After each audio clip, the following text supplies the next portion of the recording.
crazy thing is, we would rather follow a script or a blueprint. Eventually, people are going to find out about it.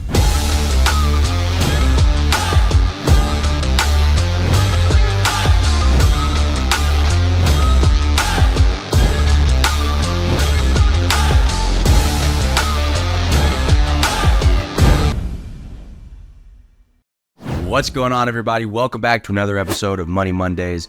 I know this might sound harsh, but if you're doing one of the 3 key mistakes that we're about to talk about in this video, you might suck as a salesman.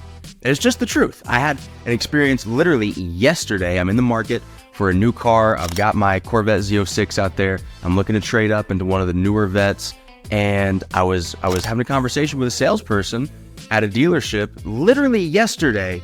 And we were going back and forth through email and through text, right? And first and foremost, they gave me the option, what is your preferred method of communication? I checked email and text. Immediately got a call. So first and foremost, I know that you don't actually have my best interest in mind. You have your conversion rates in mind.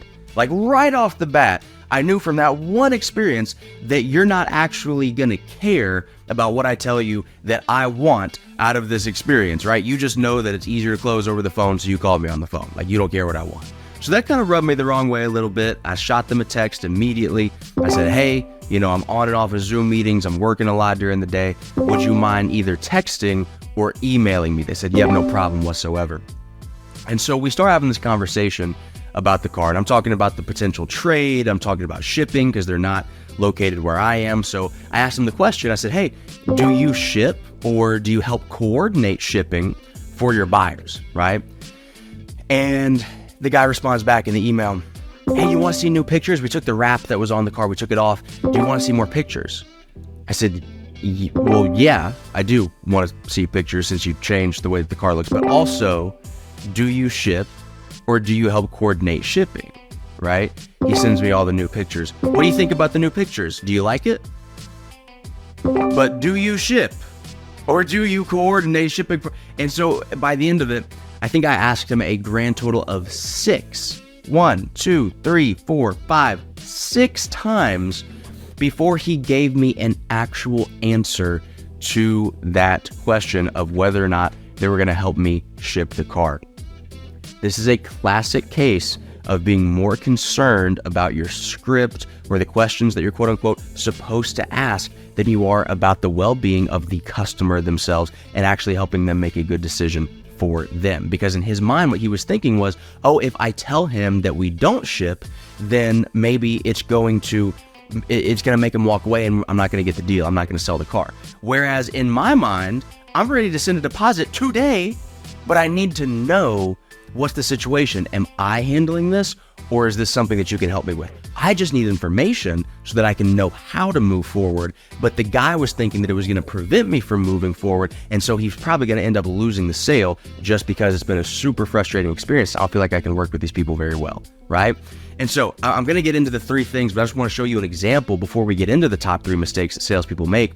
Like, that is a prime example of doing all the wrong things. You're not listening to me. I don't feel like you care about me. You did not provide a good experience for me, right? That is a prime example. And the crazy thing is, even as people who are, if you're watching this right now, you're probably either an entrepreneur, you're a sales professional, or you're some other sort of professional where you are in charge of generating revenue, right? Maybe you're an entrepreneur, but you're still in charge of helping generate that revenue. And so sales, of course, is going to be a part of that.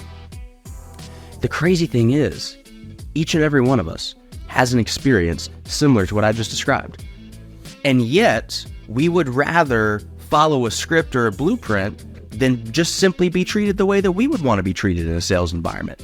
And the limited belief is that if we actually treat people right, then we're going to lose more deals. In reality, I don't know if you've awoken to this yet, but it's 2024. We all have these little devices right here. Personal branding, which is a lot of what I coach and teach, is far more important than it's ever been. And so if you do this sleazy, stupid, I don't care about you, I just care about the bottom line type of sales, eventually people are going to find out about it because your reputation is more public now than it ever has been before. And it will only continue to get worse or better depending on how you view it, depending on which side of the aisle that you're on. If you're doing a great job, it's getting better. If you're doing a crappy job, it's getting worse, right? But it's only going to continue down the trend in the path that it's going down right now. Okay, so listen, without further ado, the top 3 mistakes that salespeople make when trying to close deals, right? Mistake number 1, you just don't listen. You just don't listen. You don't ask with the intention of caring about the answer, right? We've all been taught that we have to ask questions as salespeople. We've all been taught that whoever's asking the questions is in control of the sale, blah, blah, blah, blah, blah. You've heard that until your ears have melted, right? But the problem is, although we were taught to ask questions, many of us were not taught to genuinely listen for the answer and to care about the answer, right? If that guy had said, no, we don't do shipping, but here's a couple of places that I could refer you to, I already trust you more because it brings off the vibe that you care about my experience and you cared enough to actually listen to the questions that I was asking. And the crazy thing is, if you genuinely put some effort into active listening with your clients or your prospects, you are going to be so much more prepared to close that deal. Why? Because you're going to know what they care about. You're going to know what's important to them. If I was that sales guy, I would have been asking questions like, hey, like, what's the reason for the purchase? Is this going to be your primary, your daily driver? Is this a fun thing for you? Like, is this a celebratory thing? Like, what's the reason for the purchase here? Why is the purchase important? What's going on? Like, what's all the context around it? And I'm going to use that later on in the negotiations, because then when they say, hey, can I get $500 off for this little thing, right? And you know, it's going to be if this is a high ticket item, $500 might not be a lot, but they're trying to nickel and dime me so they feel like they get a deal, right? Then I'm going to say, well, listen, we probably could take that off, but to be truthful with you, if you're going to have the best experience possible, I know that you told me this is a celebratory thing for you. You just retired from your job and this is a big moment for you. This was your dream car. If you really want to have the greatest experience possible, what's $500 over the lifetime that you're going to own and enjoy this vehicle, right? And I ain't no car salesman. I just made that up on the spot. But I'm showing you how if you understand what they care about and the context surrounding the purchase, then you can leverage that later on in the negotiation and explain to them, hey, these are your words that you gave me. I'm not putting this on you. These are your words, but I just want to remind you of them because it looks like you're about to make a decision that might actually detract from what you told me you wanted. Oh, that was cold. You should write that down if you're watching that. All right, that's mistake number 1. That's mistake number 1 is you just don't listen. Mistake number 2 is you worship your script. You worship your script, okay? I was with Eric Thomas one time.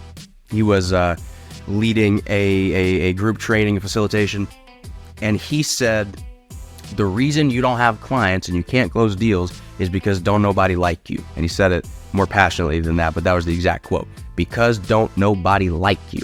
And I was in the back of the room, and I had to leave. I had to leave the room because I was crying. I thought that was so funny that somebody with his status would stand up on a stage and say, don't nobody like you. And that's why you're having struggles and difficulties. And it was funny because A, it was just so out of pocket and just bold, right?